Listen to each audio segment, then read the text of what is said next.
When I was 7 years old, a group of soldiers burst into our home, rounding everyone up. With red, teary eyes, my mother pulled me into a room and dressed me in my older brother's clothes. Then she pushed me out the door. Soon, I was thrown into a prisoner transport cart by the guards. I cried at the top of my lungs the entire way, thinking that if I just cried loud enough, my father and mother would come to rescue me. It wasn't until I heard the guards escorting us say, "All males are to be executed, all females sent to the Ministry of Ceremonial," that I finally understood. My mother intended for me to take my brother's place. Once I realized this, I stopped crying. I sat quietly in my cell and waited. While in the dungeons, listening to the guards chat, I learned that my father was accused of treason, and my aunt, the noble consort, had been forced to drink poisoned wine. A few days later, someone took me out of the dungeon. That was the first time I saw Fang Yueming. He was barely 20 years old, yet he was already the head eunuch. He brought me to the castration room and ordered them to perform the procedure. But when the servant reported that I was a girl, he froze for a moment. "You are not Chen Ping'an." He frowned, leaned down and looked at me. "You are Chen Wanqing." I nodded blankly.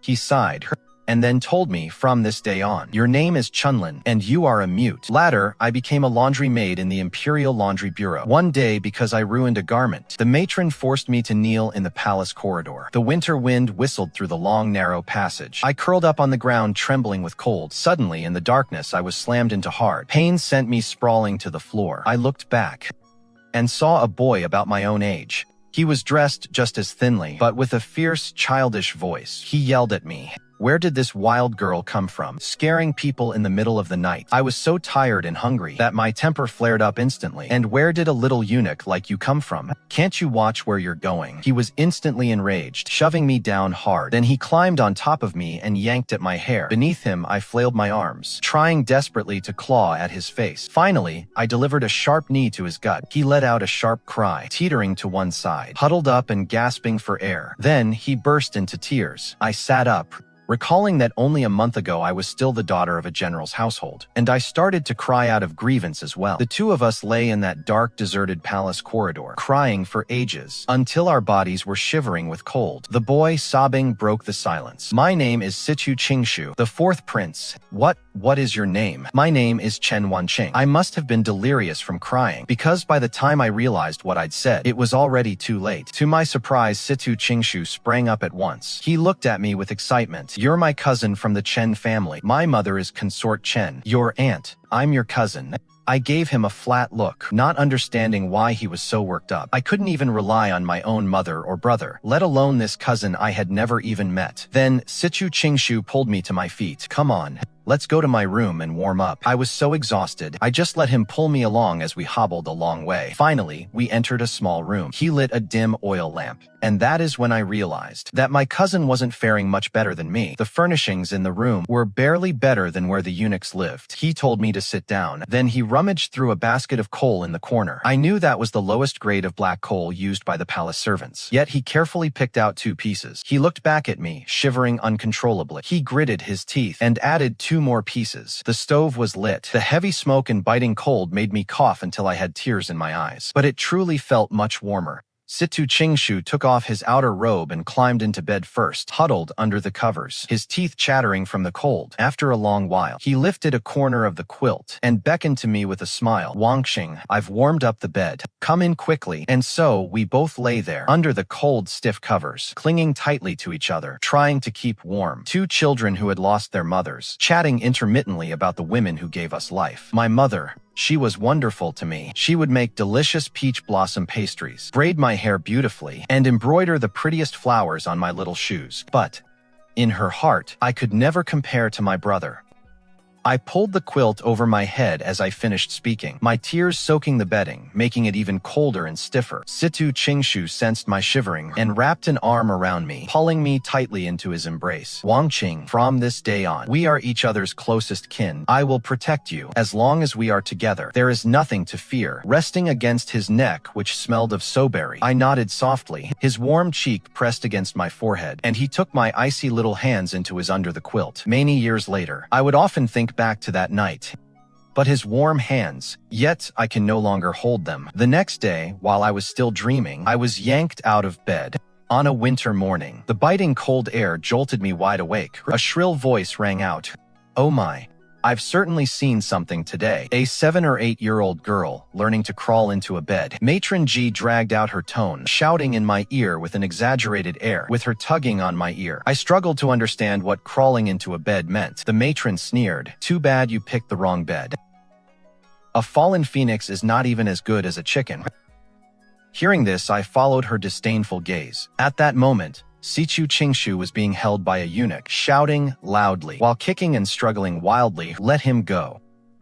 Just then, a cold, clear voice came from outside the door. "So early in the morning, what are you all doing?" The matrons and eunuchs in the room all knelt down in unison.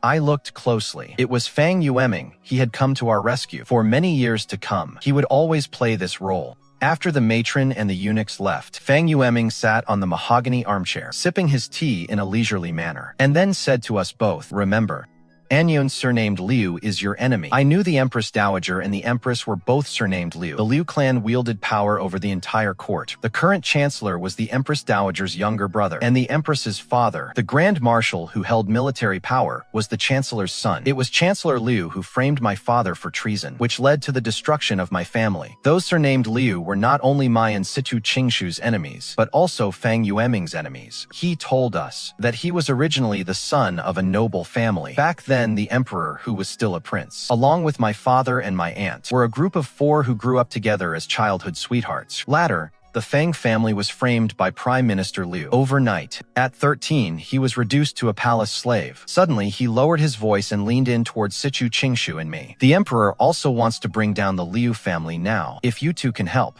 the 4th prince will be named Crown Prince once it is done." Hearing the words Crown Prince, Situ Qingshu's eyes lit up for a fleeting moment. I no longer had any attachment to this world. Getting revenge was a reason to keep on living. Besides, I could also help Situ Qingshu. So, when Fang Yueming asked me to be a mole for the Empress, I did not object. Goose feather snow began to fall from the early winter sky. I held the freshly laundered clothes and headed to the Fengyi Palace. In the courtyard outside the palace, the Empress's daughter, the 7th princess, was straddling a tree branch, sweeping the accumulated snow off the twigs. Then she threw it at the crown prince standing under the tree. Silver bell-like laughter accompanied the fine particles of snow as they cascaded down from the tree. In a pavilion not far away, the Empress, draped in a silver fox cloak, watched her 2 children playing and laughing. Her eyes and brows filled with smiles. Watching this scene, my own eyes felt a bit sore. Half a year ago, I was just like this, in the peach tree in our home's courtyard, plucking the peaches one by one from the full tree, then throwing them at my brother standing below. He would hold out the hem of his robe and run back and forth to catch them. Gasping for air from the effort, Mother would stand to the side, smiling as she kneaded dough. By evening, we would be eating fragrant peach blossom pastries. My brother was a sly one, though. He always managed to sneak a few more than me. As I was thinking this, just as I was passing under the tree, I saw Situ Qingshu hiding nearby. I caught his eye and signaled him. He drew his slingshot,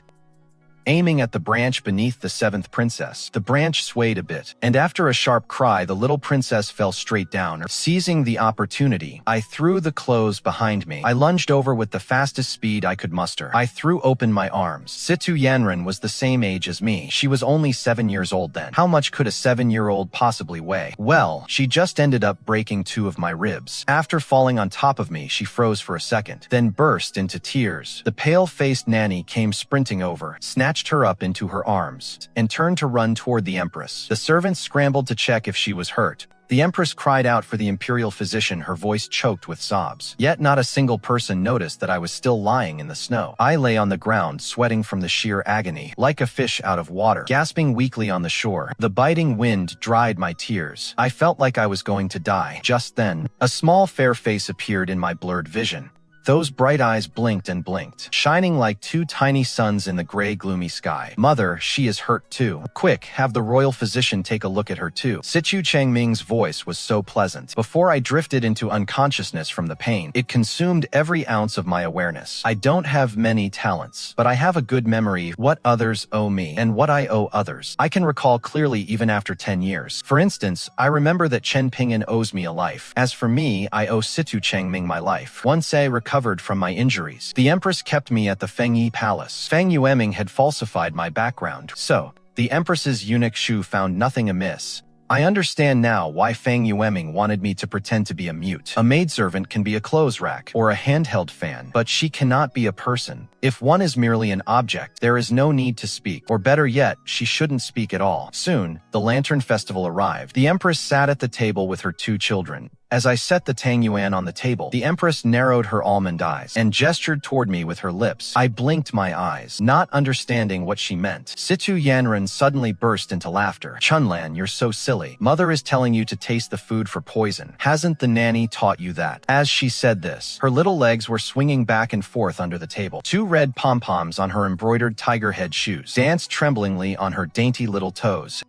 I remembered that I once had a pair of pretty little shoes just like those. My mother made them for me to wear for the new year. It's a pity that before I even had the chance to wear them, I had already lost my home. The Tang Yuan was delicious, but it was a bit too hot. It was so hot that it rolled back and forth in my mouth, quickly causing a burn blister to form. Seeing my comical expression, Situ Yanran giggled and clapped her hands, eventually laughing as she leaned into the Empress's arms. Actually, she wasn't a bad person at all, just sometimes innocently cruel. That evening, with the blister on my lip, I made the bed for Situ Changming. He pulled me over and carefully applied peppermint balm to my lip. He leaned in so close that his eyes crossed, turning him into a cross-eyed boy. I couldn't help but laugh out loud. He was such a kind little crown prince, always gentle with all the servants. Even though he was just a mischievous 9-year-old, he could act like a little adult in front of his father. In truth, apart from the 1st and 15th of each month, the emperor rarely visited the Fengyi Palace. On the nights before he was expected to arrive, the Empress, who was usually kind to the children, would hold a ruler and force Situ Changming to recite his studies until late at night. The Empress's smile was always tinged with a faint sense of melancholy, but her eyes and her smile would only brighten the moment she saw the emperor. The emperor, not yet 30 years of age, was tall and statuesque, with sword-like eyebrows and bright star-like eyes. The corners of his lips were slightly pursed, always carrying a faint, elusive hint of a smile. His gaze paused briefly as it swept over me, but he soon reached out naturally and scooped up the 2 children who were rushing toward him laughing. When the emperor stayed at the Fengyi Palace, the Empress did not require my service. I enjoyed a rare moment of leisure. Late at night, clutching the pastries the Empress had gifted me earlier, I slipped out to find Situ Qingshu. In the palace corridors deep into the night, our 2 small heads leaned in together, stuffing snacks into our mouths, whispering in slurred, muffled voices. Situ Qingshu always bore marks of various injuries. Because he was the son of a disgraced consort, all the princes and princesses bullied him. Even the palace servants looked down on him. Yet, he was accustomed to putting on an act. No matter how others mocked or ridiculed him, he would only laugh foolishly and say nothing. Only when he was with me would his eyes turn red. I held his head, and his warm tears flowed into the hollow of my neck. His long eyelashes, like little fans, brushed against my neck stroke by stroke, tickling my heart as well. Regrettably, I couldn't stay long. I would tell him the Empress's whereabouts, so he could pass the word to Fang Yueming, and then I had to rush back immediately. 2 months after arriving at the Fengyi Palace, I grew much closer to Situ Changming and Situ Yanran. They would often take me with them to the imperial school. They sat in the front row, while Situ Qingshu sat in the very back. While the imperial tutor was lecturing, Situ Qingshu would lower his head and close his eyes, pretending to doze off. Sometimes the tutor would intentionally call on him to answer a question. He would feign being startled awake,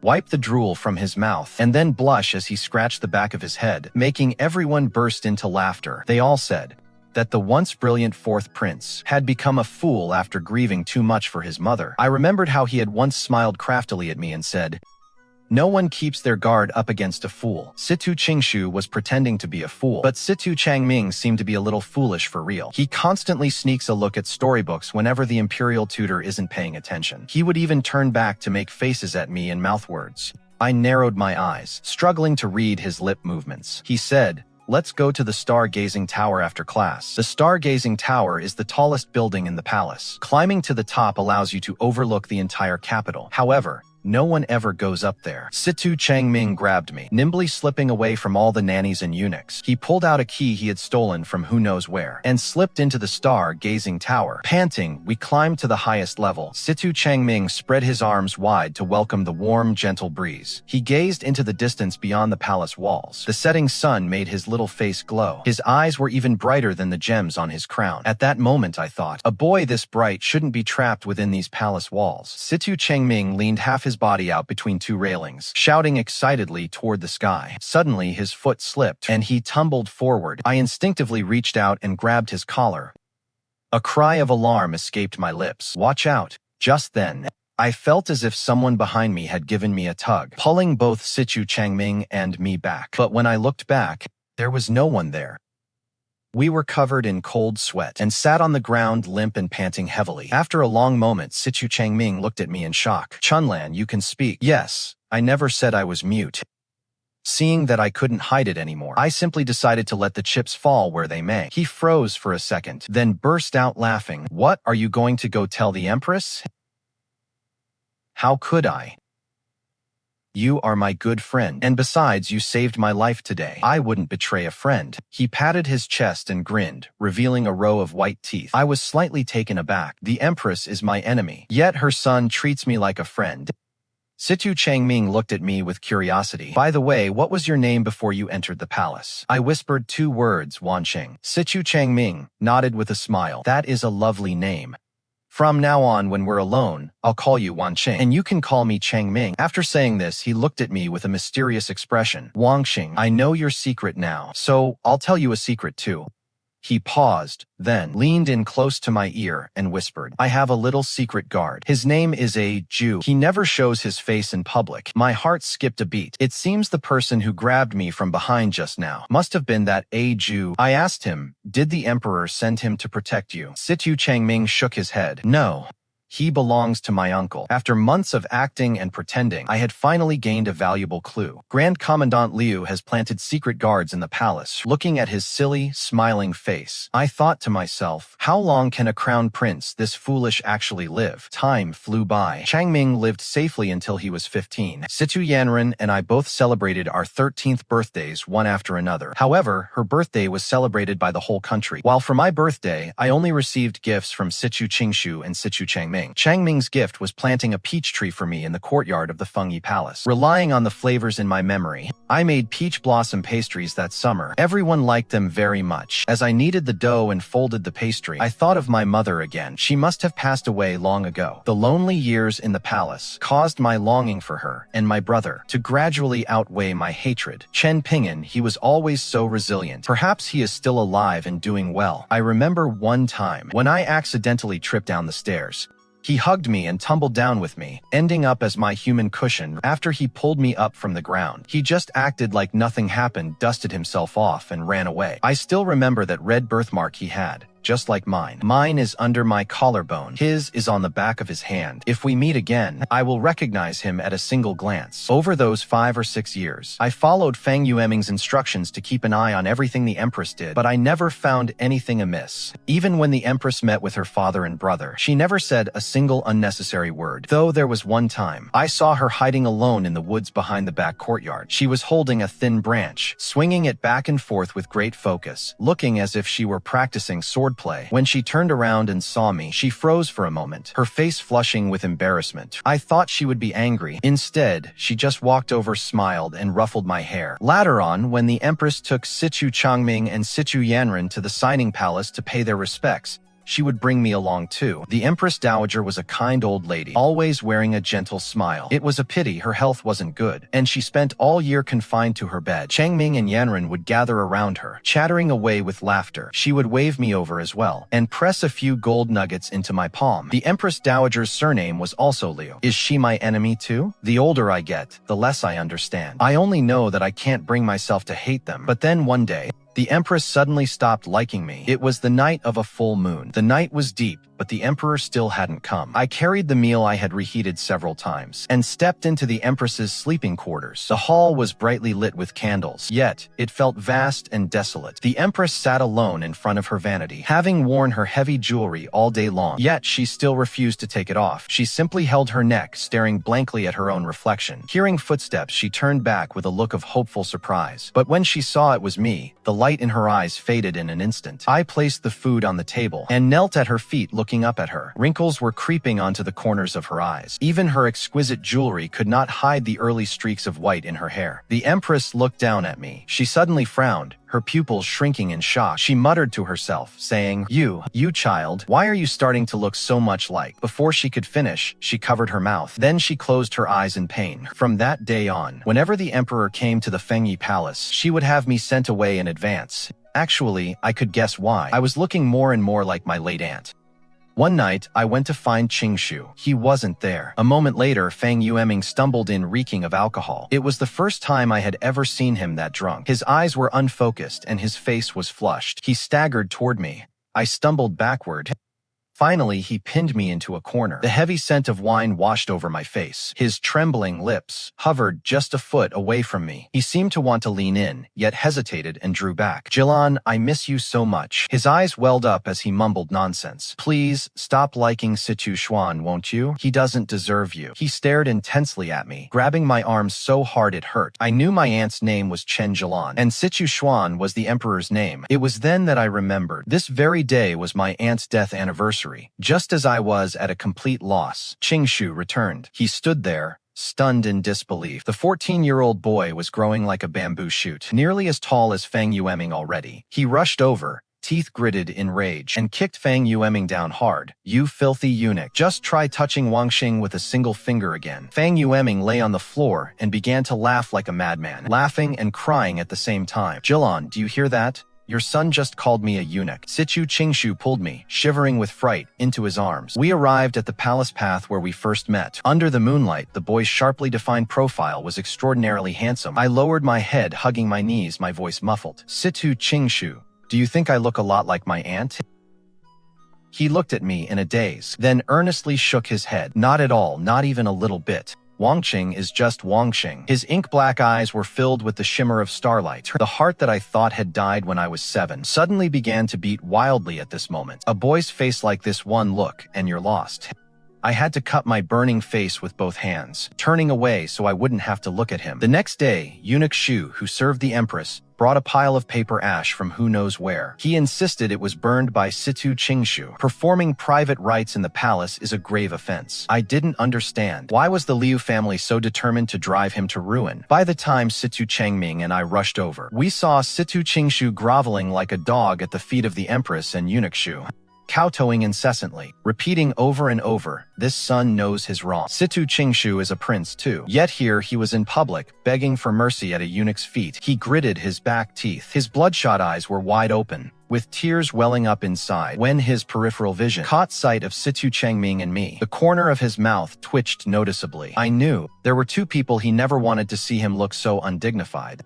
One was me. The other was Situ Changming. Situ Changming knelt before the Empress to plead for Situ Qingshu, but the usually kind Empress just looked on with a cold face, her brows furrowed. Finally, Fang Yueming arrived with the Emperor. Fang Yueming did not seem to hold a grudge against Situ Qingshu at all. On his emotionless face, there was no trace of last night's breakdown. The Emperor glanced at Situ Qingshu, who was sprawled on the ground, a flicker of imperceptible disgust crossing his eyes. Situ Qingshu, in his longing for his birth mother, is pitiable in his sentiments, but his crime is unforgivable. Let this be a minor warning to deter further transgression. He is to be confined for 3 months. With that, he swept his sleeves and left. The Empress also led the others away. Only Situ Qingshu remained, prostrate on the ground. His voice, thanking his imperial father for his mercy, carried far into the bleak autumn wind. It coiled around me like a rope, tightening until I couldn't breathe. Situ Qingshu's grounding lasted all the way until the end of the year. Having not seen him for nearly 3 months, my heart felt empty. It was as if I were the only one left in this world again. At the New Year's Eve banquet that year, Situ Yanran drank too much and held onto my arm, talking for the entire night. "Chunlan, do you have someone you like?"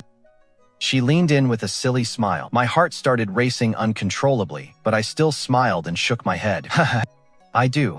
His name is a Jew." I was stunned. A dignified imperial princess, actually falling for a shadow guard. I hid the surprise in my eyes without a trace, raising an eyebrow and smiling to encourage her to continue. "You haven't seen him, and you won't see him.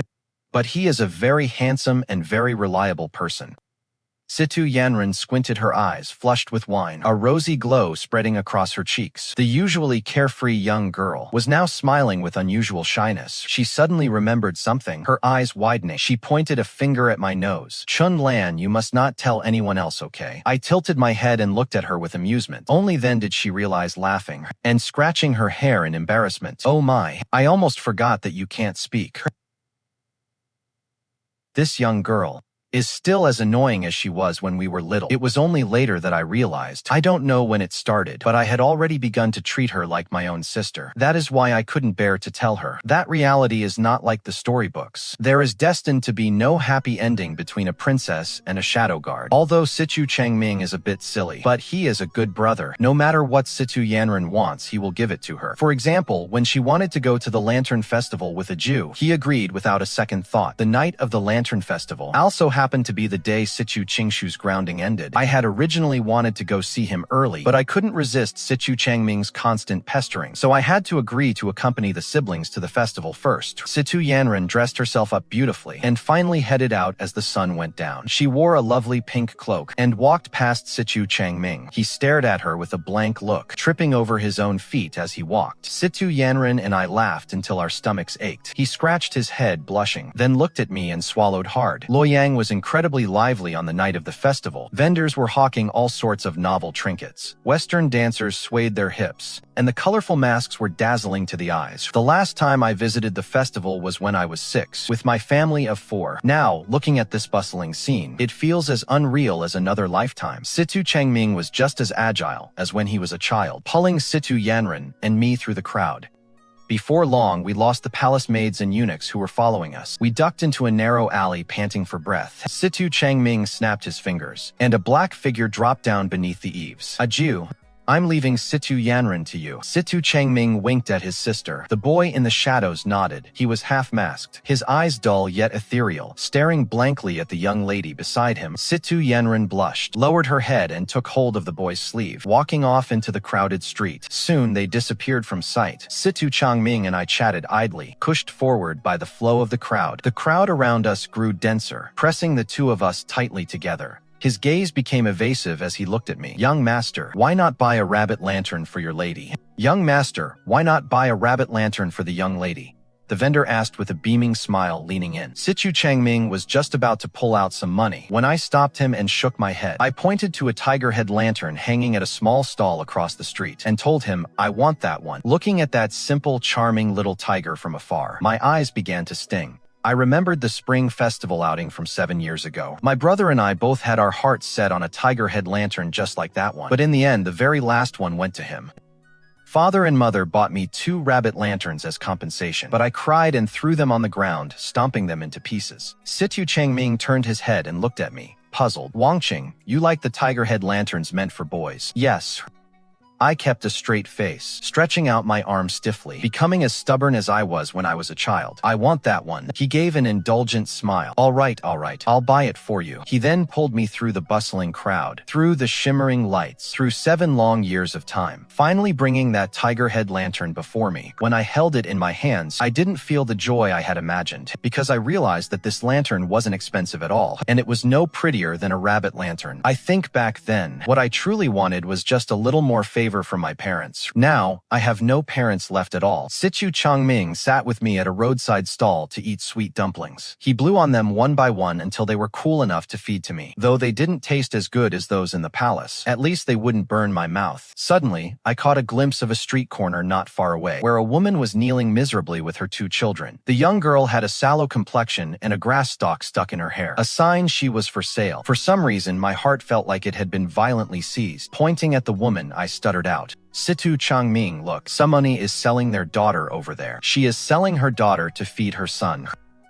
Anxious and desperate, I grabbed his arm and stood up. Let's go quickly. Hurry, give her some money. Don't let her sell her daughter. Seeing me like this, Situ Changming was a bit startled, yet he obediently let me pull him along. Though it was only half a street's distance, it felt so far away. I was terrified that in the next second, Summonoon would take that girl away, separating her from her mother forever. Situ Changming emptied all the money he had on him He repeatedly urged the woman never to sell her daughter ever again. She bowed to him profusely in gratitude for a long time. Then, pulling her 2 gaunt children, she hurried away. Long after they had left, I remained standing there, my face covered in tears. Situ Changming didn't speak. He just gripped my cold hands tightly. We didn't have enough money for a carriage, so we had to walk back. We didn't speak a word on the way. As we passed the Xuanwu Gate, the night sky exploded with brilliant fireworks. Amidst the deafening roar, Situ Changming leaned close to my ear and shouted, "Wanqing, make a wish." In the past, perhaps I would have wanted revenge, wanted Situ Qingshu to become crown prince, or even wished for time to turn back 7 years. But now, I feel that none of those things matter anymore. As the fireworks descended, I put my hands together, looked up at the sky and said, "May the great Zhou be prosperous, its people wealthy, and the world at peace, so that all mothers will never again be forced to choose between their children." Fine. No problem. Leave it to this crown prince. I looked at him with a slight smile. Don't you always say you want to be a free and idle man? And don't want to be crown prince? I'm just afraid I won't do a good job, he said, scratching his head bashfully. To be a wise ruler, learning isn't enough. One must also master statecraft, and that is something I seem unable to learn. In that regard, Situ Qingshu is probably truly better than him. You can definitely do it. I smiled and patted his shoulder. The people of Great Zhou are counting on you. The fireworks in the sky reflected in his eyes, causing faint, imperceptible ripples. He looked at me solemnly and gave a firm nod. By the time we returned to the palace, Situ Yanran had already arrived back. Situ Changming had helped me sneak out and had gone to face the Empress's punishment alone. I didn't even have time to put down the tiger lantern before rushing in a panic to find Situ Qingshu. I pushed open the door and saw him sitting all alone in the courtyard. On the table sat 2 bowls of rice ball soup that had long since gone cold, and he was holding a crudely made rabbit lantern. Looking at that rabbit lantern, I felt a faint urge to smile. The bamboo frame was crooked and uneven, barely resembling the shape of a rabbit. Situ Qingshu looked up and saw me, springing to his feet at once. He looked at me, eyes filled with warmth. However, the moment he caught sight of the tiger lantern in my hand, the light in his eyes vanished in an instant. "Wanqing, did you go out of the palace to see the lanterns?" I looked at the cuts on his palms, left by the bamboo strips, and nodded, feeling a wave of guilt. "Did you go with Situ Changming?" His eyes suddenly turned red, and his fists clenched tight with a creak. I opened my mouth, yet I didn't know what to say. He lifted his head and took a deep breath before viciously throwing the rabbit lantern to the ground. Then he stomped on it with force. Without a word, he turned and strode into the room and slammed the door shut. I stood there, dazed for a long time, before I silently walked over and slowly crouched down. The little rabbit he had made with his own hands lay on the floor, crushed to pieces by his feet. It looked up at me with red eyes, somehow both ridiculous and pitiful. What did the little rabbit ever do wrong? It was smashed to pieces when I was a child, and now it's been smashed to pieces by Situ Qingshu. With tears streaming down my face, I picked up the pieces one by one, clutching them to my chest, as if I were picking up my own childhood self. I don't want to take revenge anymore, at least not against the Empress. Even after discovering I look like the late noble consort Chen, she has never mistreated me. After all, how bad could a mother be? If she raised such innocent and kind-hearted children, if I were to seek revenge, it should be against the Prime Minister and the Commander, those with the surname Liu. But that is beyond my capabilities. However, Feng Yueming doesn't think so. He believes I should aim higher. He stared at me with a smirk. "The girl is all grown up now. It is such a waste to remain a mere maid with a face like yours. Why not become a concubine for the Crown Prince? You can move to the Eastern Palace with him at the end of the year and gather more intelligence." I knelt on the floor, biting my lip in distress. "Lord Eunuch, I'm afraid I lack that kind of ability." "How will you know unless you try? Do you need me to teach you how to seduce a man?" He leaned in and grabbed my chin, forcing me to meet his gaze. But a moment later, he was the one who looked away. A flicker of sorrow passed through his eyes. Then he let go and walked away, flicking his sleeves. No sooner had Feng Yueming left than Situ Qingshu pushed the door open and entered. I knew he had been eavesdropping outside ever since Feng Yueming acted out under the influence of alcohol that one time. Situ Qingshu had never let me be alone with him. "Please, can you not go?" He kept his face tense and head lowered, refusing to look at me. "This might be the only way I can help you. I don't want you to help me like this." His voice trembled, his eyes rimmed with red. He opened his arms and pulled me into a tight embrace. "Wanqing, I cannot live without you. Situ Changming is the crown prince. He has everything. But I only have you. Wanqing, I beg of you. Please don't go, all right?" watching the tears fall uncontrollably from his eyes. I was stunned. For so many years, even though he shows no dignity in front of others, I know that, in his heart, he is a man of extreme pride. The second prince, who was once so proud, is now shedding tears, humbly begging me. My heart ached so much I couldn't breathe. In a fit of impulse, I stood on tiptoe, grabbed his shoulders, and pressed my lips to his. He trembled violently and froze for a moment, before reaching out to pull me by the waist and leaning in to kiss me back. His scorching breath sent a shiver through my entire body, forcing me to struggle and use my last bit of reason to pull away from his arms. Walking along the palace path where we first met, I had made up my mind. I want to leave the Fengyi Palace. I don't want to lie to the Empress and Situ Qingshu anymore, and even less do I want to keep hurting Situ Qingshu. Revenge is a matter for Feng Yueming and the Emperor, and I refuse to be used as a pawn anymore, committing more mistakes for burdens I have no power to carry. I must find a way to anger the Empress, so she will drive me away. For trivial matters, if Situ Changming were to plead for me, she certainly wouldn't punish me. Therefore, I must cross her bottom line. A summer afternoon, sweltering enough to make one feel dizzy. I was wearing a thin, plain silk dress, kneeling beside Situ Changming and fanning him. In the past, because he worried about tiring me, he would never let me do such a thing. But today,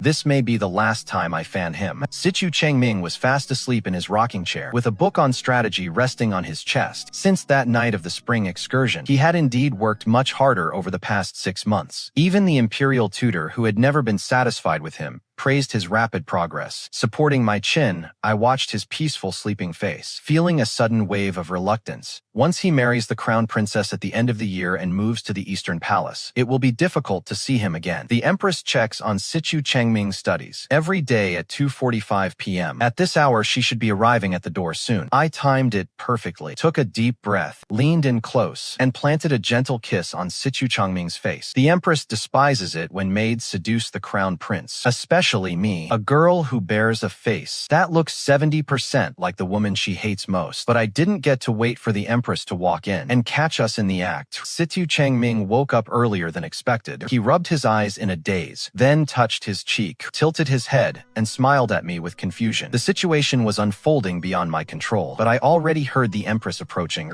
I steeled my resolve, braced myself, and pecked Situ Changming's cheek again. His face turned burning red, his eyes wide open, as he stuttered out, "Wanqing, do you like me?" I didn't want to lie to him, so I just bowed my head in silence. "Wanqing, would you be willing to be my crown princess?" I looked up in shock. I used to think he was just a bit slow, but now it seems he has completely lost his mind. Seeing my silence, he dared to reach out, cupped my face, and leaned in for a kiss. The moment his soft lips touched mine, I regretted it so much I wanted to slap myself. There had to be other ways to get the Empress to fire me. Why did I choose such a terrible plan that would only hurt Situ Changming? The Empress finally burst through the door, fuming with rage. She grabbed my wrist and shoved me to the floor. Her hand was raised high, but she hesitated to strike. She turned her face away to avoid looking at me and spat out a single word from her throat: "Get out." I retreated quickly. Situ Changming was still stunned where he sat. As I shut the door, I heard him crying out something in desperation. My heart gave a painful tug, but I walked away without looking back. At least from now on, I will never have to lie to him again. I returned to the laundry bureau. Feng Yueming knew I had been kicked out of Fengyi Palace, but he only gave me a simple reprimand. He wasn't as furious as I had expected. Over the years, I've come to understand his temperament. When it comes to Situ Qingshu and me, he has always been tough on the outside but soft on the inside. In truth, I know that my usefulness to him now is not what it used to be. 7 years ago, his influence didn't even match eunuch shoes by the Empress's side. But now most of the eunuchs in the palace are his people or the Emperor's. Back at the laundry bureau, Situ Qingshu was the happiest of all. He even skipped his studies, coming every day to help me wash clothes. He called it protecting me. Fearing the Empress would make things difficult for me, he would spread a book out on his lap, and from time to time he'd lend a hand. I washed, he wrung them out. We actually made a pretty good team. The maids at the laundry bureau would walk around him, and he didn't care that they gossiped about him behind his back. I held the wooden mallet and beat against the washboard, splashing droplets of water onto my face. Catching me off guard, Situ Qingshu stretched his neck and gave my face a quick peck. I playfully scolded him and turned to swat him, but he just blushed and pretended to keep reading. Yet, the moment I looked up, my smile froze completely.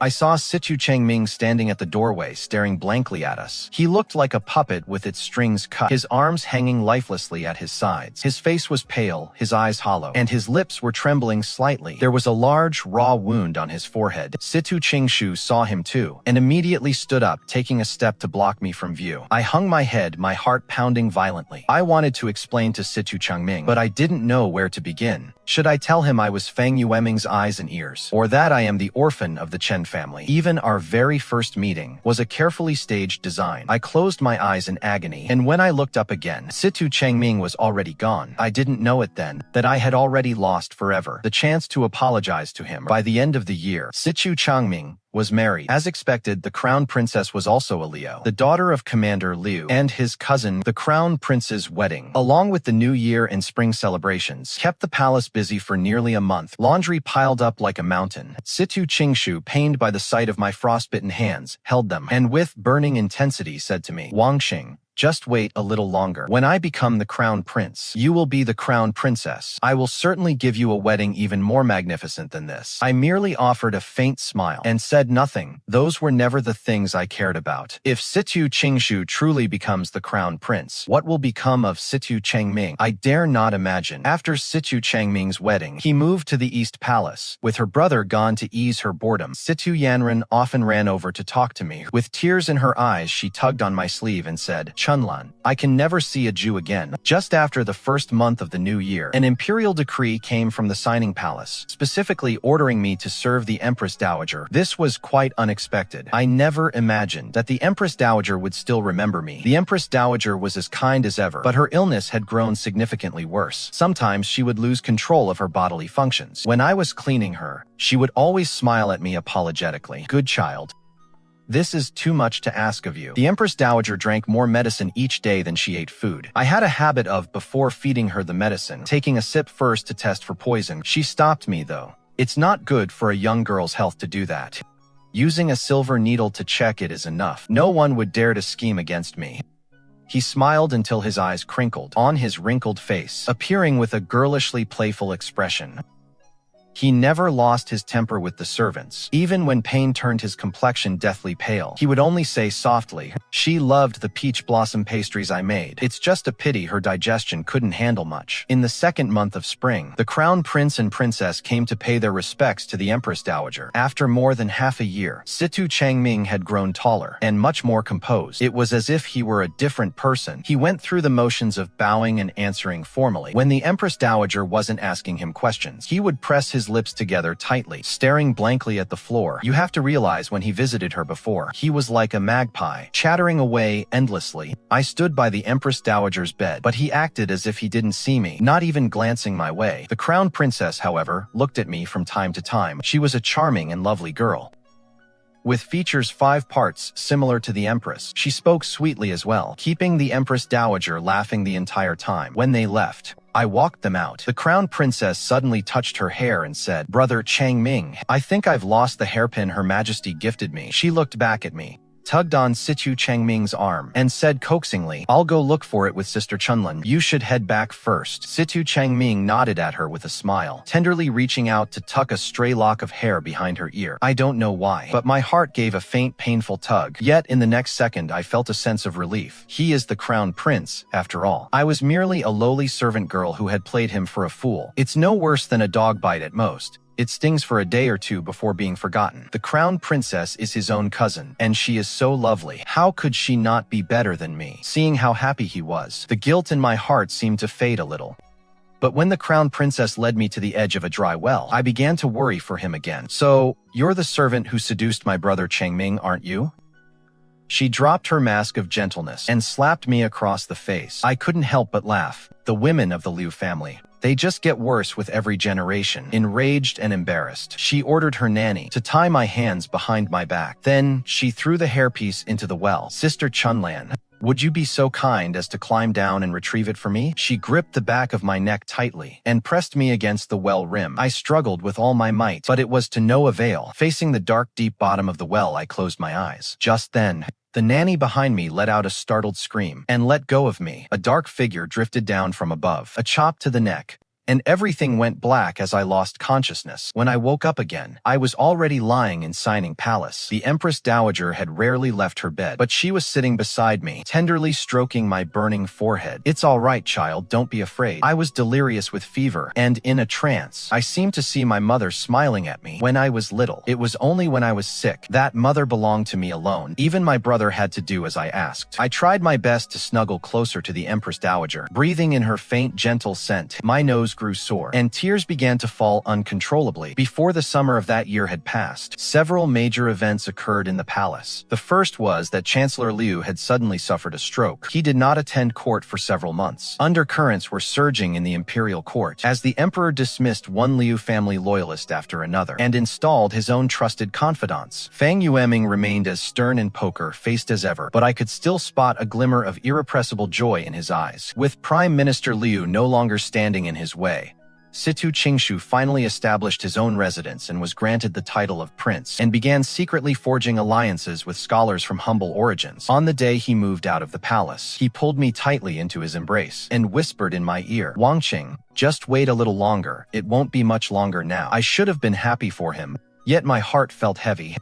If that day truly comes, what will happen to Situ Changming? And what will become of Situ Yanran, the Empress, and the Empress Dowager? If Situ Qingshu knew I was worrying about these enemies of his, he would surely be angry with me. The second event was Situ Yanran's coming-of-age ceremony, but on that very same day, the imperial decree was issued. The future husband was the most esteemed, up-and-coming talent in the emperor's eyes in recent years. Having reached the second rank at such a young age, the empress had to kneel before the emperor 3 times to secure it, and it wasn't for Situ Yanran's sake, but for Situ Changming's. With Prime Minister Liu fallen ill, the once all-powerful Prime Minister's estate was now forced to rely on the imperial princess to curry favor with the newly risen scholars. Situ Yanran sought me out. "Chunlan, Chun, mother says that as long as I marry him, he will be able to serve my brother's cause." Situ Yanran smiled and tilted her head back, blinking her eyes, struggling to keep the tears from falling. "Is it true that no matter how favored a daughter is, she is only meant to pave the way for her brothers?"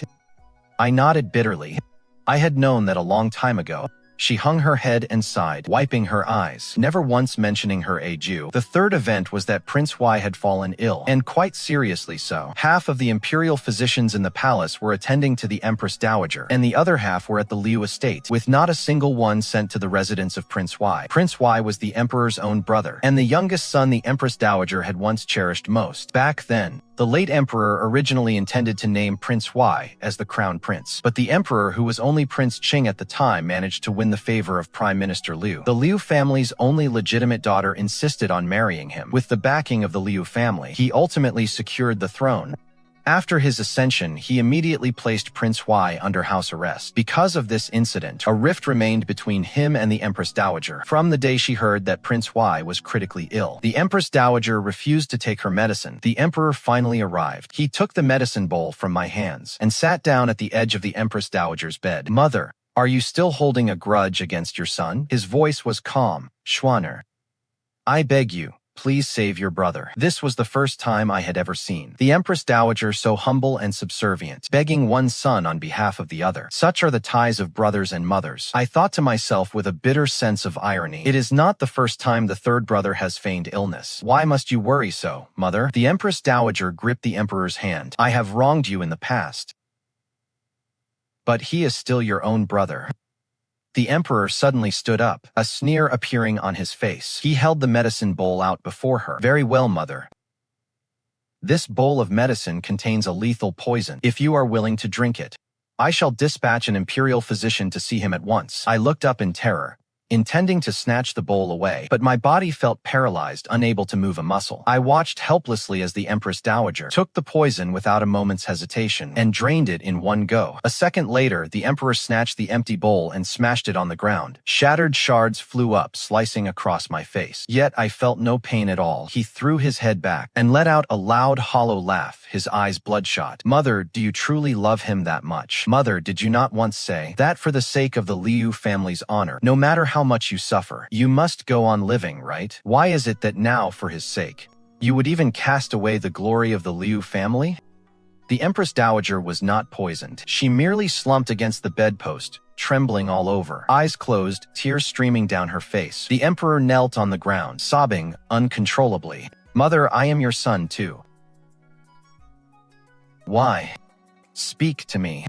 But the Empress Dowager kept her lips tightly sealed, saying nothing at all. I do not know how long this standoff lasted. When I came to my senses, the Emperor had already left. I couldn't stop trembling, crawling to the Empress Dowager's side to clutch her legs tightly. Yet she acted as if nothing had happened. She gently stroked my hair. There, little one, did I frighten you?" Fang Yueming gave me the finest scar removal ointment. By the time autumn arrived, the scar on my face had faded until it was barely visible. On the day of the Mid-Autumn Festival, Situ Yanran was married off. The miles-long bridal procession filled the entire palace path. The young girl I grew up with looked so beautiful today that I almost didn't recognize her. Situ Changming rode on horseback. At the very front of the procession, his head lowered, hiding his expression. I wondered if a Jew was there, if he saw his little princess in all her radiant beauty. I had nothing much to give her, so I just tucked a box of peach blossom pastries into her arms. She took the protective amulet she had worn since childhood, placed it in my palm, and choked out, "Chunlan, once you leave the palace, you must marry the one you truly love." She didn't know that I already had someone in my heart, but it seems he is drifting further and further away from me. Autumn in Luoyang is brief. It felt as though all the leaves had fallen in a single night when the news of Prince Huai's death reached the signing palace. I was holding a bowl of freshly brewed medicine. The Empress Dowager let out a deep sigh. After taking the bowl from my hands, she asked me to fetch a piece of peach blossom pastry. As I turned with the dish, I saw her break the silver needle into 2 pieces. She crushed half of it with her fingers, sprinkled it into the medicine, and drank it all at once. Then she spoke. "Wanqing, that is your name, isn't it?" He smiled at me, squinting his eyes. The dish in my hand dropped to the floor. She looked at me with tenderness. "Do not be afraid. Other than myself and the Emperor, no one knows about your situation. Your aunt was a good soul, and so are you. It must have been hard for you to pretend to be mute all these years." She beckoned me over. My eyes grew hot with tears, and I threw myself into her arms. She stroked my hair gently. "Wanqing, do you know why the Emperor hates me so much? When he was a child before I became the Empress, I made him suffer much in my quest for favor. By the time I wanted to make amends, it was already too late." I looked at her, my face covered in tears. "My good child, you are still resenting your mother, aren't you? But do you know, a mother is willing to give her life for any of her children. Sometimes, she simply has no other choice. Oh, I am certainly not asking you to forgive her. In this world, no one has the right to force you to forgive her. I only wanted you to know that he loves you." I lifted my head, my vision blurred by tears, and saw that her face had turned the color of parchment. She suddenly coughed up a mouthful of pitch-black blood. Only then did I suddenly realize, so, the silver needle used to test for poison every day was poison itself. It was also the reason she was bedridden, and she was fully aware of the plans he had for his own son. "Empress Dowager, I'll go get the physician. I'll go get the Emperor." I scrambled to my feet in a panic. She grabbed me and shook her head with great effort. "He harmed his own brother. I don't want to see him. Neither of them needs me anymore. I can finally stop living." She smiled and wearily closed her eyes. The hand that had been gripping my sleeve fell limp to her side. I don't know how much time passed, but the son she didn't want to see came anyway. The Emperor stared in terror at the Empress Dowager's lifeless face, grabbed her by the shoulders, and shook her violently. "Mother, I have already sent physicians to tend to Situ and I really didn't harm him. Mother, I won't make you angry ever again. Please wake up and look at me."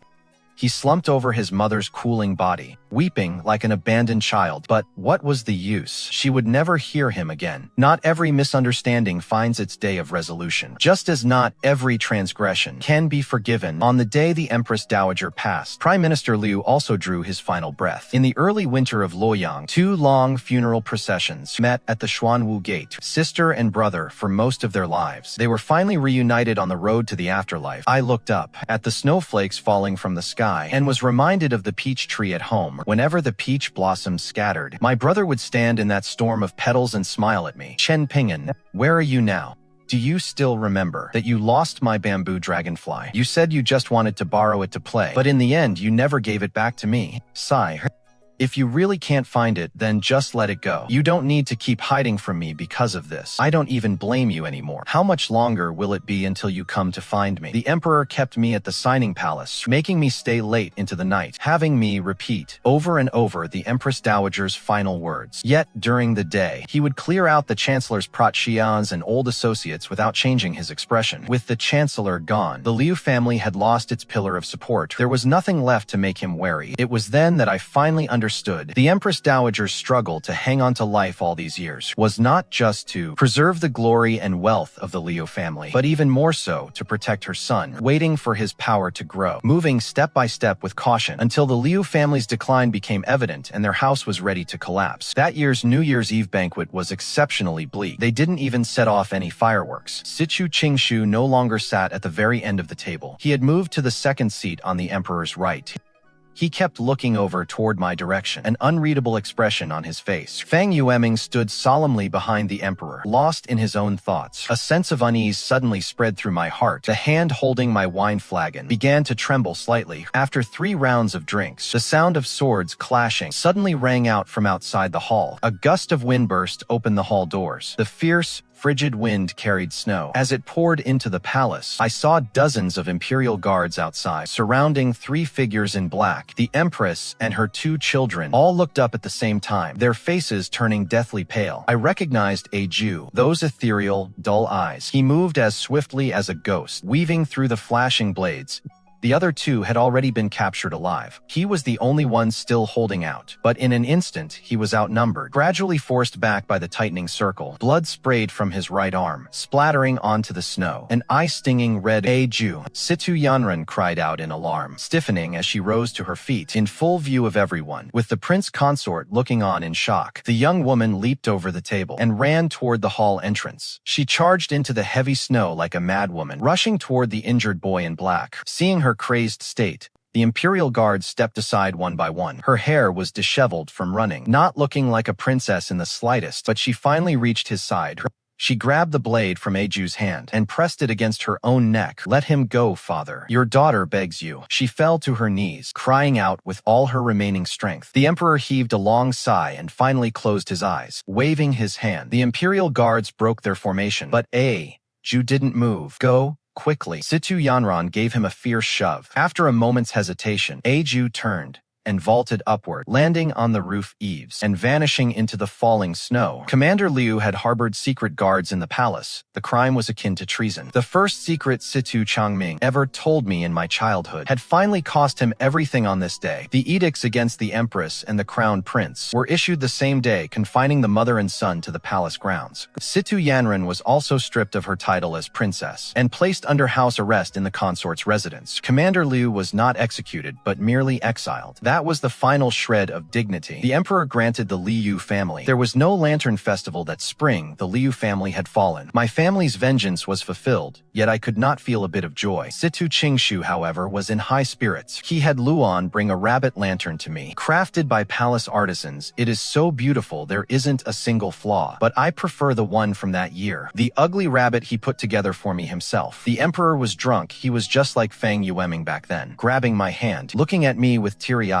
"Jalan, I didn't mean to harm Situan. I didn't want you and your brother too, but I really had no choice." I looked at him with amusement. The 30-something-year-old man cried like a child until he fell asleep. I struggled to pull my hand free, now bright red from his grip, walked out of the hall and sat on the cold steps. I hugged my arms, sniffed, and looked up. Seeing the same round moon from my childhood, I remembered many years ago mother holding me in one arm and my brother in the other, telling us stories in the courtyard. My brother would lose focus after listening for a while, crawling into the grass to catch crickets. I would lie alone on mother's lap. The way she looked at me was even gentler than the moon in the sky. "So mother, when you sent me away in that prisoner's wagon, you really had no choice either, did you?" Spring arrived, and the imperial garden was in full bloom. Everything that happened in winter seemed as if it had never occurred. The crown prince had been gone for 3 months, but the emperor had not appointed a new one. Commander Liu kept making excuses of severe illness, delaying his departure to Luzhou. The usually composed Fang Yueming was starting to get restless. He mentioned it several times through subtle hints, but the emperor always changed the subject. Yes, Situ Qingshu wasn't the only grown prince, but he was the only one with a grudge against the emperor. In the 6th month, the summer heat made people dizzy. Commander Liu's illness hadn't cleared, but the emperor fell ill. Situ Qingshu finally stopped acting naive and foolish. Just like the 3rd and 4th princes, he came to the imperial study frequently to tend to the emperor, but no matter how skillful his acting was, it simply couldn't compare to the sincerity of his 2 younger brothers. When I saw him out of the imperial study, he tugged at my sleeve and said in a low voice, "His Majesty didn't do anything to you, did he?" I was stunned for a moment, finally understood what he meant, then shook my head. He let out a sigh of relief. He lowered his voice and whispered in my ear, "Protect yourself in 3 days." This single sentence sent a chill down my spine. Before I could ask for more, he hurried away. The sweltering heat that had lasted for half a month finally broke on the afternoon of the 3rd day, giving way to rolling thunder. Amidst the rumbling, the faint sound of clashing steel arrived. A young eunuch stumbled and scrambled in, reporting that Commander Liu and the Imperial Guards were advancing toward the palace. The emperor lay on his recliner, with his eyes half closed, waving a hand calm as if he had already foreseen it. "Do not worry. I have already arranged the royal guards. They will not be able to cross the Xuanwu gate." An incense stick's time later, the shouting mingled with the cries of servants drew closer. His expression finally changed. "Fang Yueming, call Fang Yueming to me."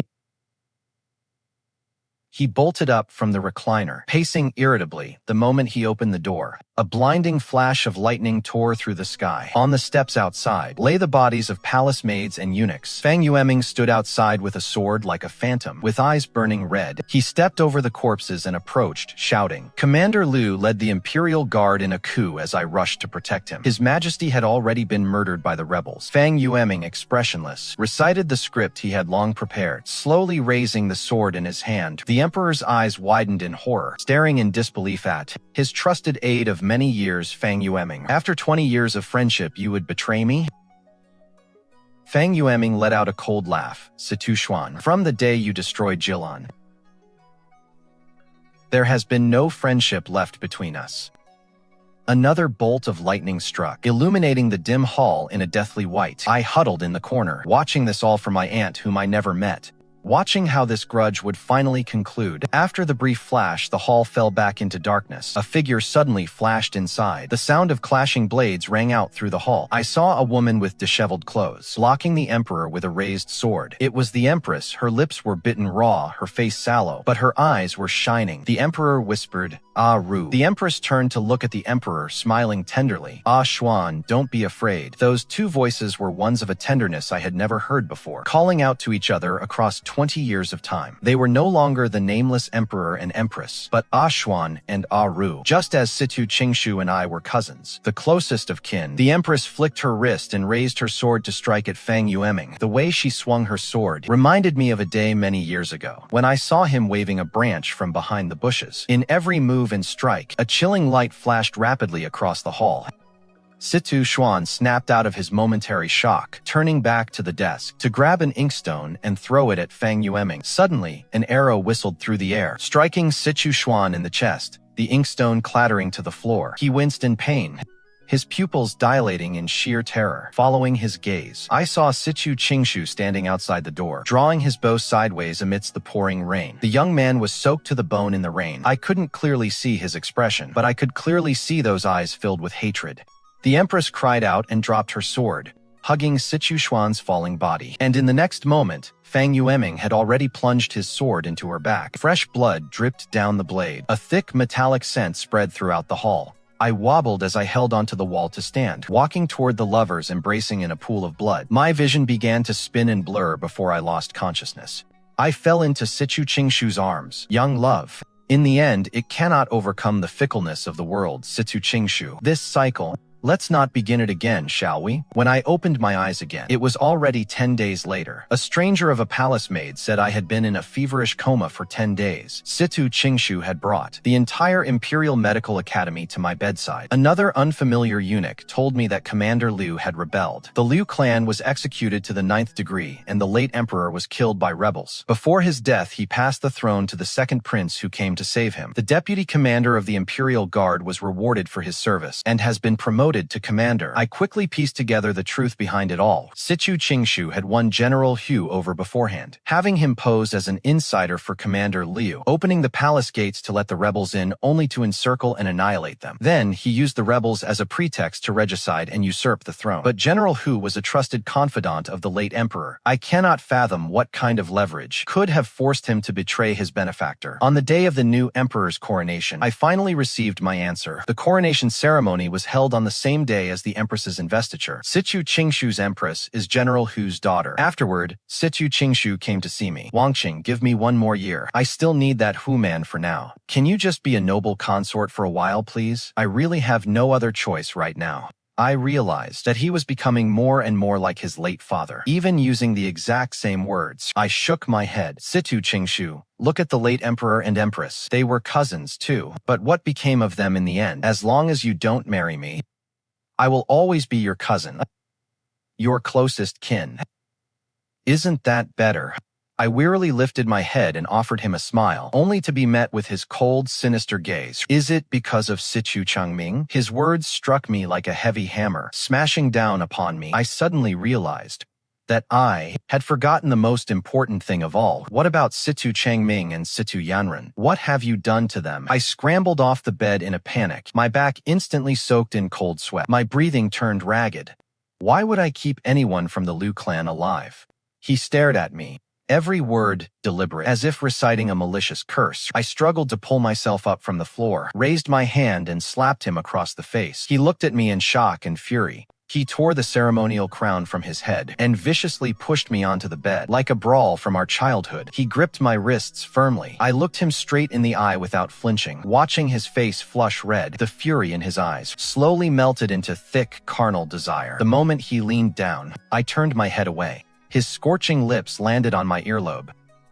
He stiffened for a moment, then buried his face in the crook of my neck. His heavy breathing soon turned into a sob. He didn't. Are you satisfied now? His raspy voice sounded in my ear. He lifted his head, his eyes bloodshot, glanced at me with a blank expression, and then got out of bed to push open the door and leave. Continuing his charade, I began to laugh out loud, laughing until my chest throbbed with pain. That night, Fang Yueming came to see me. He said he had hidden Situ Changming in a place no one knew.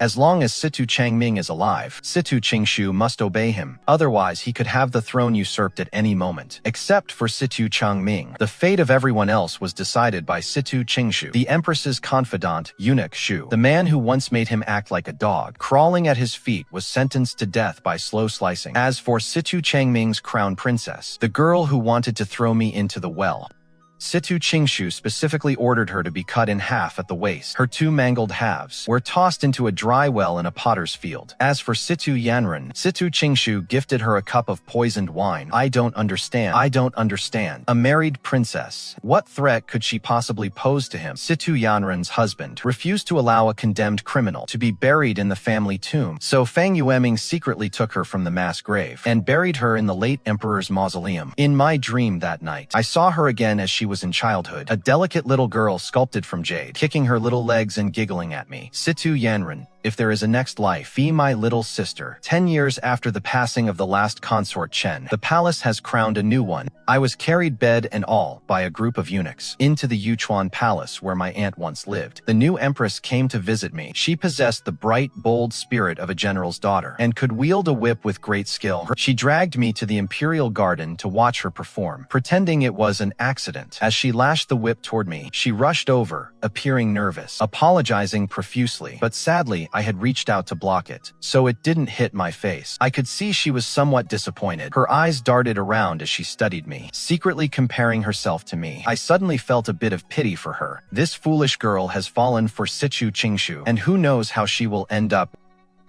It was Fang Yueming who came to see me that night. He frowned with concern and gently applied medicine to my wounds. For many years, I had been trying, within the hazy memories of my childhood, to search for my father's face. But no matter how hard I tried to recall it, what always floated to the surface of my mind was invariably the face of Fang Yueming. 10 years have passed. I have grown up, and he has grown old. Looking at the wrinkles at the corners of his eyes and the gray at his temples, my nose felt a little sore. With his talents, he could have been a great general or prime minister. But now, no matter how much power he wields, he is still just mocked behind his back. As a powerful eunuch official, Lord Eunuch, please, let me see Situ Changming. I sniffled, resting my head gently on his shoulder. Don't worry, I won't tell Situ Qingshu. He let out a long sigh. I knew he had agreed. Before dawn broke, I put on simple plain clothes and carried a basket of freshly baked peach blossom cakes. Summoning covered my eyes with a black cloth, then shoved me into a carriage, which wound its way out of the palace. The carriage traveled in silence along the bumpy mountain roads. I paid attention to every turn and incline, vaguely guessing it was the Laojin Mountain on the outskirts of the city. When the blindfold was removed, what greeted my eyes was a dilapidated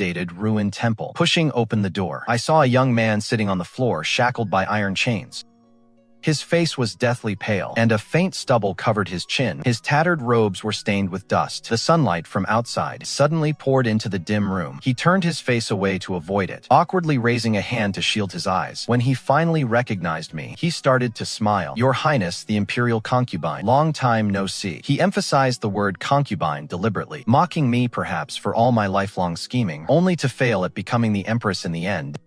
I apologize to your Chen family on behalf of my grandfather, but considering how the Liu family has fallen to this state now, I suppose we're even, aren't we? I didn't know what to say, so I just gave him a faint smile, then crouched down, opened the food basket, and reached out to place it before him. Situ Changming, are you hungry? I woke up at 4 in the morning to make these fresh. Try one. The smile faded from his face. His pupils contracted slightly, and he glared at me, dark and brooding. Did Situ Qingshu send you here to send me to my grave? My mind was still a bit slow from 10 days of fever. I stared blankly for a long moment before I understood what he meant. I took out a piece of peach blossom cake. I took a bite and swallowed. I held the remaining half up before his eyes and mumbled, "Look, it is not poisoned." His eyes suddenly reddened, and the veins beneath the scar on his forehead began to bulge. He raised his hand and knocked the food container hard to the ground. The iron chains shackled to his wrists clattered loudly. The peach blossom pastries rolled into the dirt. Chen Wanqing, do you think it is fun to play with me? He strained his reddened neck and roared with a hoarse voice. I flinched and pulled my hand back. It is not fun. It really isn't fun. I felt as if I had suddenly sobered up. I gave him an apologetic smile, biting my lip, fighting back tears. I gathered up all the dirt-stained peach blossom pastries, put them back into the container, and stood up to bow to him. With my head lowered, I didn't dare to look into his eyes again. Before I turned to leave, within the chilly shadows, I sensed a familiar aura. The amulet on my chest felt like it was faintly heating up. Situ Yanran, it is your Aju. He survived. I rubbed my eyes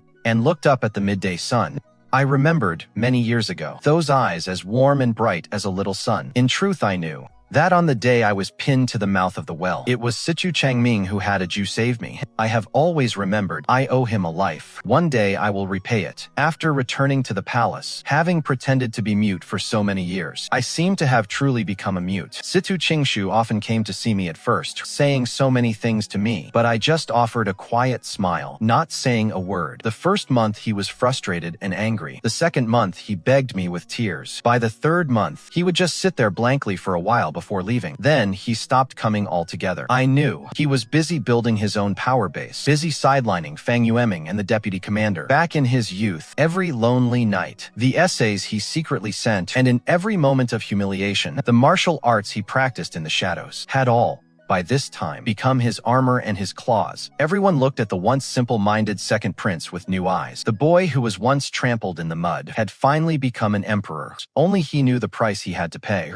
Everyone urged me not to hold a grudge against him. Even Fang Yueming and Empress Hu came time and again to plead his case. Actually, it wasn't that I couldn't understand everything he did. I was just too tired. I didn't have the strength to walk with him any further. This palace city has a way of trapping everyone within it, striving for what you cannot have, losing what you once possessed. What is the point of it all? All I ever wanted was a simple and peaceful life.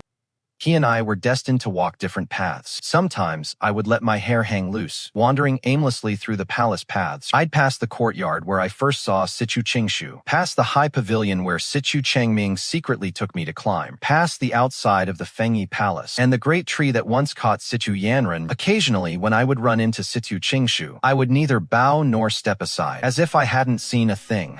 I would walk straight ahead, passing right by him. The palace servants all say that Consort Chen has lost her mind, frightened senseless during that coup. I simply smile and let them believe it, never refuting them. So, even when Empress who miscarried her 3-month-old child and searched the entire palace for the culprit, she just looked at me once and said, "It wasn't you. It's only been half a year. That girl who used to hold a whip, so lively and lovely, has wasted away to skin and bones." Her hollow, resentful gaze swept over me, reminding me of the late Empress. Yet she's the same age as me, barely 17 after the new year. The winter this year is exceptionally cold. They lit silver thread charcoal in Yuchuan Palace. It is the finest charcoal in the palace, burning without a trace of smoke or dust. Yet, I always feel it isn't as warm as the black coal Situ Qingshu used to burn for me in his shack. I crawled into my covers with frozen hands and feet, drifting off into a hazy sleep. When I woke up in the middle of the night, I felt a warmth all over my body. Only then did I realize, quite belatedly, that there was another person in my bed. One of my hands was held firmly in a warm palm.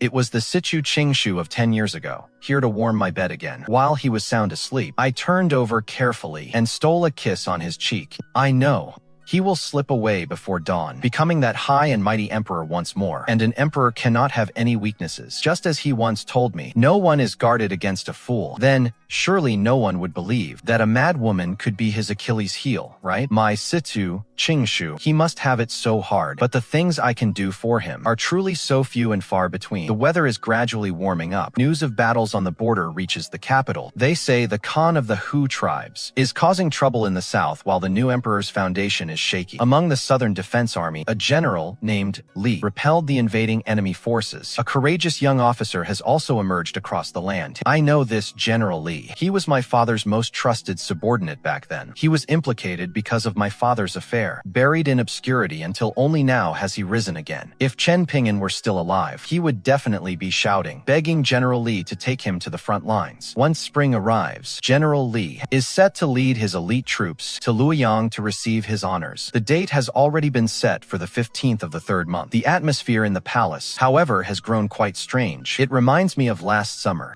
That heavy stillness before a torrential storm for quite some time now. I haven't seen Situ Qingshu or Fang Yueming. Empress Hu has also shut herself away in the Fengyi Palace. Even the gossiping palace servants have all become deathly silent. It seems as though everyone is waiting in a tacit agreement for a storm to break. But no one expected that the upheaval would come early. On the 3rd day of the 3rd month, the sun was shining brightly. I took out my old belongings, one by one, intending to air them out in the courtyard to get rid of the dampness. 2 young palace maids who usually serve me came running in, crying and screaming, and collapsed at my feet before I could even hear what they were saying. 2 men entered from outside the door, carrying long swords. They weren't wearing the uniforms of the Imperial Guard. Such a chilling aura could only come from soldiers tempered on the frontier. They bowed to me without a trace of emotion. Each grabbed one of the maids and dragged them outside, and like slaughtering chickens, slit their throats. Situ Qingshu has finally found a blade that suits him. He is determined to remove his 2 final obstacles today. I stepped over the bodies of the maids at the door and ran toward the Imperial study. Along the way, scattered Imperial guards and eunuchs were still fighting desperately, but it was all in vain. The doors of the Imperial study were flung open. The soldiers of the Northern Army were neatly formed in a circle, with cold, gleaming blades steadily pointing at the man surrounded in the center. I desperately pushed through the tightly packed soldiers. General Li, standing to the side, waved his hand and let me through. At first, I didn't recognize him. He was kneeling, leaning on a broken sword. His body was covered in countless cuts, with blood seeping out incessantly, turning his turquoise robes deep purple. I walked over, gently knelt, and wrapped my arms around his neck. I whispered Fang Yueming in his ear. His tensed body suddenly went limp, and he collapsed heavily into my arms. Warm blood surged between my fingers.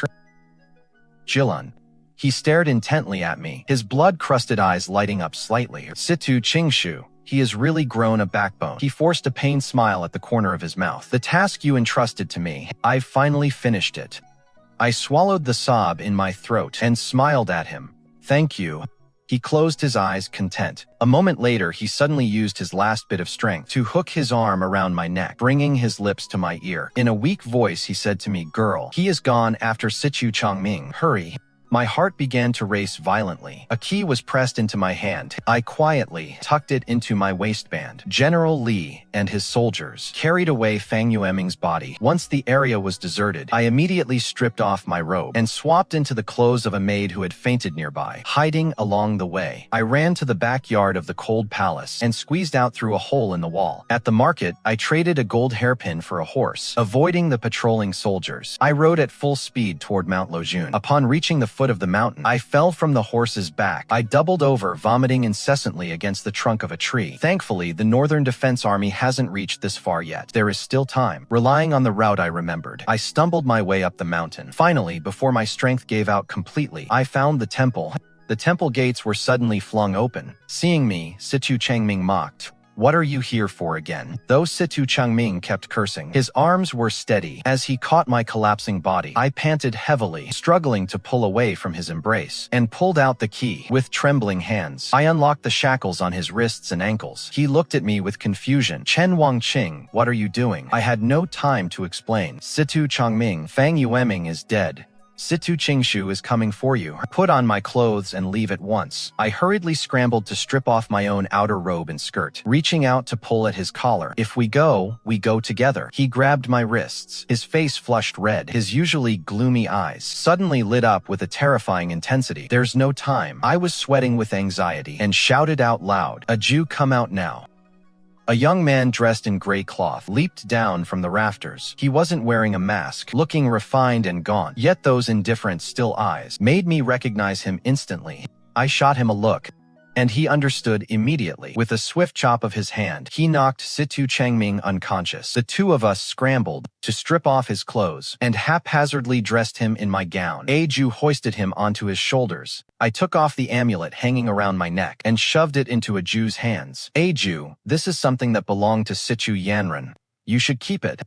His eyes turned red in an instant. He pressed his lips together and nodded at me. I reached out, brushed back the disheveled hair on Situ Changming's forehead, and took one last look at him. "Goodbye, Situ Changming. Live a peaceful and free life in my stead." Ju bowed to me, then turned and carried Situ Changming toward the back mountains. Just as mother had dressed me in my brother's clothes back then, I put on Situ Changming's robe, bound up my hair, and sat down quietly. An incense stick later, a flurry of footsteps rang out from outside. The door was kicked open.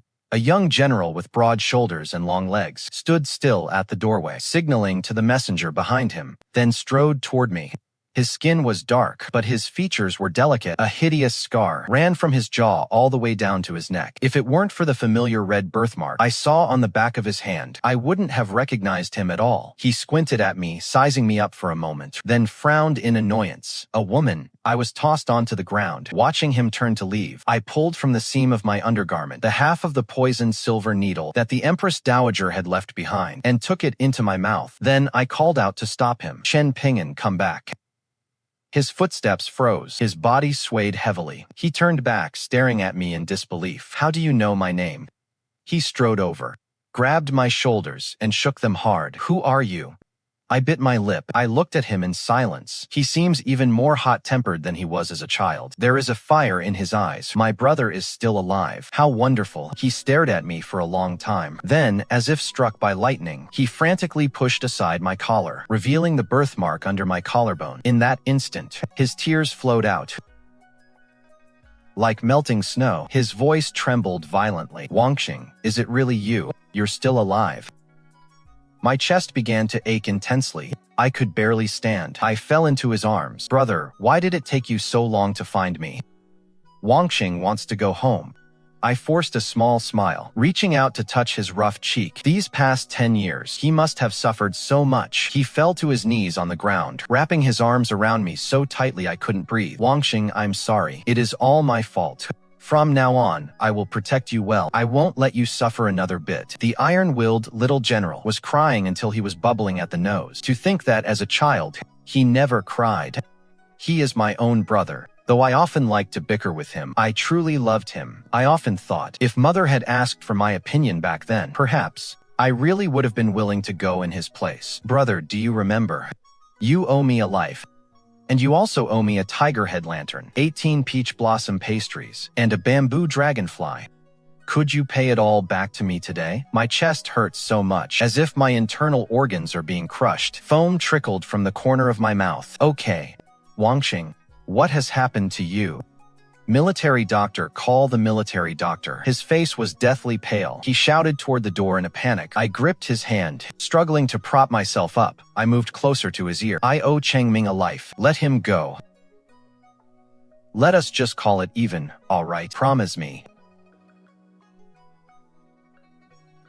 He looked at me with tear-blurred eyes. His handsome face was a mess of grief. After a long, silent moment, he finally nodded. I let out a sigh of relief. I suddenly felt every ounce of strength drain away. So this is what it feels like. The door was kicked open again. A flurry of footsteps approached quickly. Wanqing, why are you here? I have already taken care of the Hu family. Will you be my Empress? I struggled to open my heavy eyelids. Seeing the panicked expression on Situ Qingshu's face, I smiled. No. I told you long ago that I didn't want to marry you. If he finds out I let Situ Changming go, he will be very angry, won't he? But that is all right. I have already punished myself for him. Another mouthful of blood surged from my throat. Situ Qingshu held my cold hands tightly. I realized with sorrow that I was still so reluctant to let go of the warmth in his palms. Wanqing, what is wrong? Don't scare me. You are all I have left. Only you. His eyes were red with tears. He looked so much like the ugly toy rabbit he gave me back then. Suddenly, my heart softened. I spoke the last lie of my life. Situ Qingshu, in our next life. In the next life, I will marry you. My consciousness began to fade. My body felt weightless. Memories spun like a lantern in my mind. One moment, I was having a snowball fight with my brother. The next, I was whispering secrets with Situ Qingshu in a cold bed. Then, I was walking through the brightly lit streets with Situ Changming on a spring night. In the next life, I will marry you.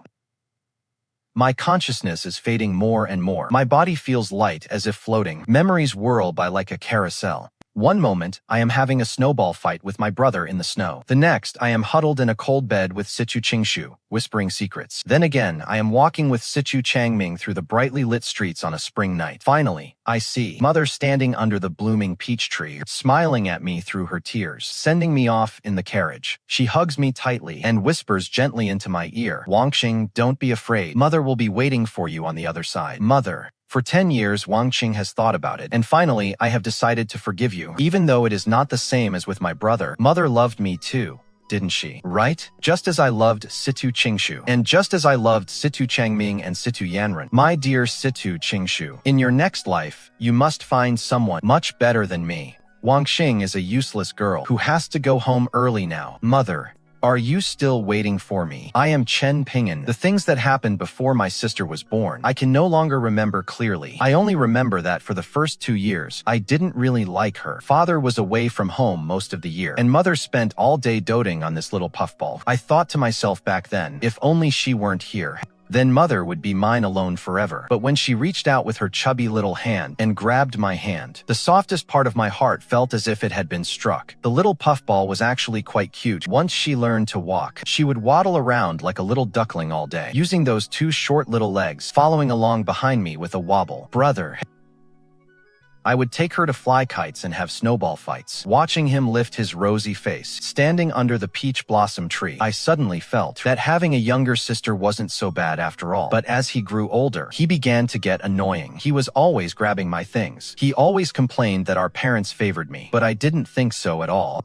Instead, I often heard adults talking about men being superior to women, which made me feel he was even more unreasonable. I was, after all, the only legitimate son of the Marquise's estate, while she was just a little girl who would marry off sooner or later. What right did she have to fight me for anything? So I began to deliberately go against him. Sometimes, when I bullied her too severely, she would run away crying. But the next morning, she would still come to wake me up with her tear-swollen eyes. Looking at her red eyes, my heart suddenly felt a sharp pain. The pain brought me to my senses instantly. Talk of men being superior to women. I only knew that I loved her. She is my sister, a girl I should protect with my very life. But by the time I realized that, it was already too late. I will forever remember. That afternoon in the autumn, when I was 9, a group of government soldiers stormed into our home. My sister was gone. Mother, in a panic, dressed me in my sister's clothes. The clothes were too small, constricting my arms so I couldn't move them. I asked, "Where is Wanqing?" Mother said to me with red, tearful eyes, "Qingshan, your life was bought with Wanqing's. You must live on well. I looked down at myself, at the dress I was wearing, which still carried my sister's scent, and for a moment I stood there stunned. The soldiers kicked open the courtyard gate. Mother drew the short sword hanging on the wall and pushed me out of the room with all her might. I saw a splash of blood hit the window gauze. Then, two soldiers dragged Mother's body out from inside. Her unclosed eyes seemed to still be watching me. On the way to the music conservatory, Samoni secretly snatched me away and brought me to the northern garrison. That was when I finally realized I had no home anymore. Father, Mother, and Wanqing were all gone. I was the only one left in this world. I hid my name and background and became a lowly soldier under General Li. 10 years of fighting in the dust seemed as if it had no end. I cannot count how many times I escaped covered in wounds. Even in the most difficult times, I always remembered that my life was given to me by Wanqing, and no matter how hard it got, I had to keep living until the day I could take revenge. Finally, on an early autumn morning, news came from Luoyang. The charges were cleared, and my cousin Situ Qingshu ascended the throne. The Chen family name was finally restored. We received a secret decree from Situ Qingshu. General Lei was my father's most loyal subordinate, and one of the few people he could trust. After beating back the barbarians, we finally had a reason to march on Luoyang. In the third month of spring, the gentle, warm breeze was filled with an out-of-place scent of blood. I never expected that I would see Wanqing again in such a way. When the familiar birthmark below her collarbone caught my eye, the overwhelming joy and sorrow shattered my reason in an instant. My Wanqing. She was still alive. 10 years of time had turned her into a beautiful young woman, making me realize how much I owed her. Heaven has been kind to me, returning Wanqing to my side. I told myself in my heart that the life I owed her, I would spend the rest of my own repaying her. But the very next moment, he collapsed, deathly pale, into my arms. She listed one by one from our childhood all the things I owed her.